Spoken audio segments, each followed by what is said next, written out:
Sziasztok, Szemes Nóra vagyok, személyi stylist. A mai videóban pedig arról fogunk beszélni, hogy mi a különbség a személyi stylist és a divat stylist között.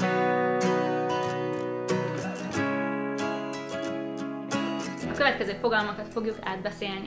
Stylist, személyi stylist, stílustanácsadó, celebrity stylist, personal shopper, ennek szerintem nincs magyar neve, és színtanácsadó. Mi a különbség a különböző fogalmak között? Szerintem. A stylist szót azt nagyon sokan ismerik, ez egy nemzetközi szó.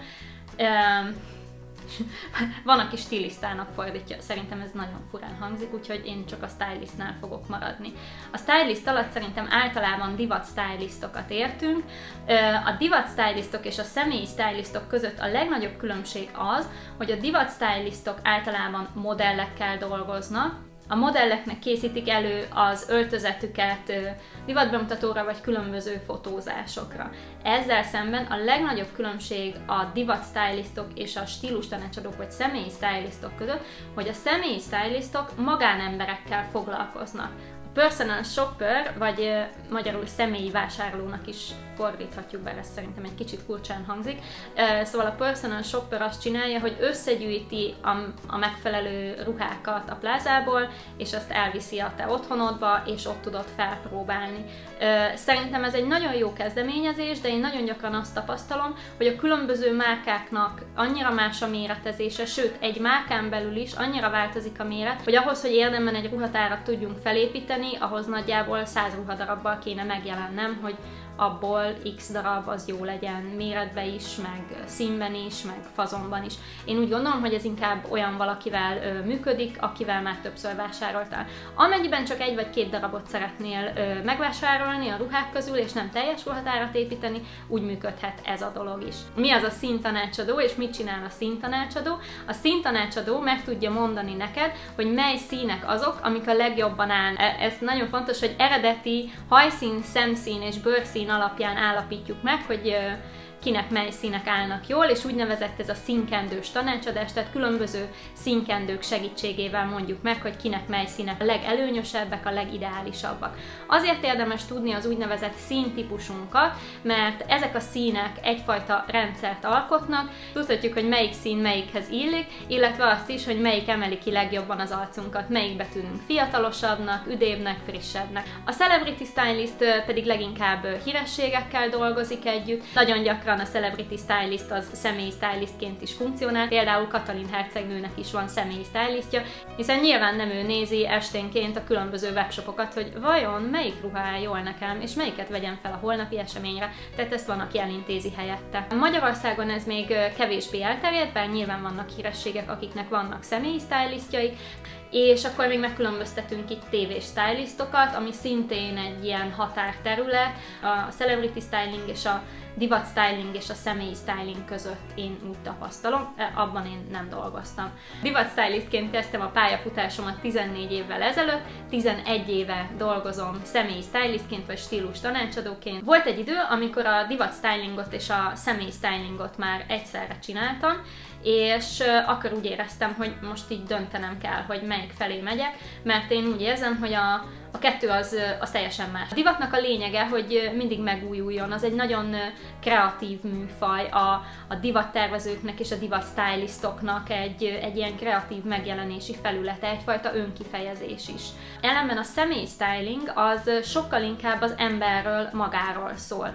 A személy styling az arról szól, hogy ki vagy te, milyen a te személyiséged, milyen a te életed, ez a belső része, a külső része pedig, hogy van egy tested, azt szoktam mondani, hogy a tested az egy ilyen háromdimenziós színes forma, van egy bizonyos testalkattípusod, van egy bizonyos színtípusod, tehát meghatározható, hogy mik azok, amik a legjobban állnak, és ezt egyeztetjük össze az életmódoddal, illetve a személyiségeddel.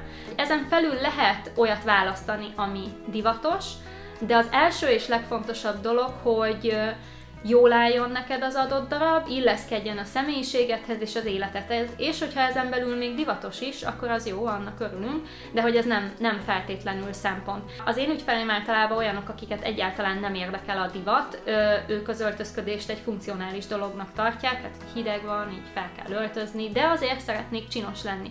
De nem szeretném az időmet plázába tölteni, nincs kedvem, nincs hozzá érzékem, nincs rá időm, úgyhogy én általában nekik segítek. De nyilván vannak olyan stylistok, akik divat stylingot és személy stylingot is csinálnak, teljesen más a kettőnek a látásmódja. Egy személy stylist ideális esetben megismeri az ügyfelet, és az az alapoktól kezdi felépíteni a ruhatárat.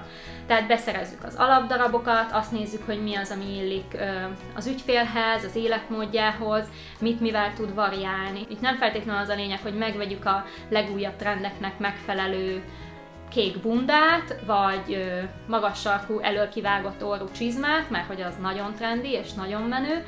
Itt az a lényeg, hogy olyan darabokat vegyünk, ami jól áll, és ami hosszú távon is használható. Hiszen a személyi stylist ruhatárat épít. Az építésnek pedig az a lényege, hogy nem szezononként vagy évenként újra kezdjük, hanem egyszer elkezdtük, és onnantól minden egyes elem, ami bekerül a ruhatárba, az a további elemekkel valamennyire kombinálható, variálható. Mi a különbség a személy stylist és a stílus tanácsadó között? Én úgy fogalmaznám meg a különbséget, én mindkettőnek vallom magam. A stílus tanácsadó, ahogy a nevében is benne van, egy tanácsadó, ő tanácsokat ad elméletben, hogy mi az, ami jól áll. Mi az, ami jól áll. A színtanácsadó is egy tanácsadó, milyen színek állnak jól, milyen fazonok állnak jól a testalkatodhoz, tehát itt tanácsokat kapsz. A személyi stylist ezzel szemben megcsinálja a munkát helyetted, tehát ő a gyakorlatban ad rád ruhát, ami jól áll. Én először 10 évig személysztylistként dolgoztam, és a stílus tanácsadás része volt kisebb, most nagyjából fele-fele arányban végzek stílustanácsokat, stílustanácsadást, illetve személystylingot. És mi az a személystyling?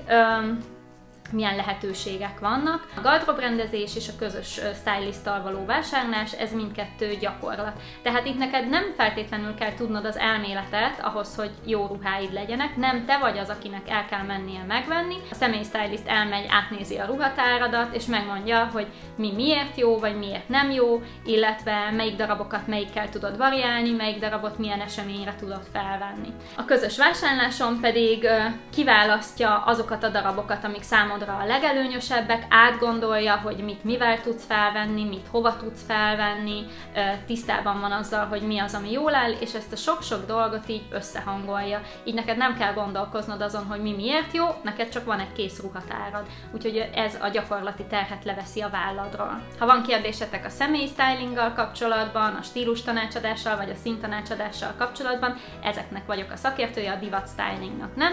Akkor tegyétek fel nyugodtan kommentben, örömmel válaszolok. Köszönöm, hogy itt voltatok és megnéztétek ezt a videót, hogyha tetszett, akkor iratkozzatok fel, sziasztok!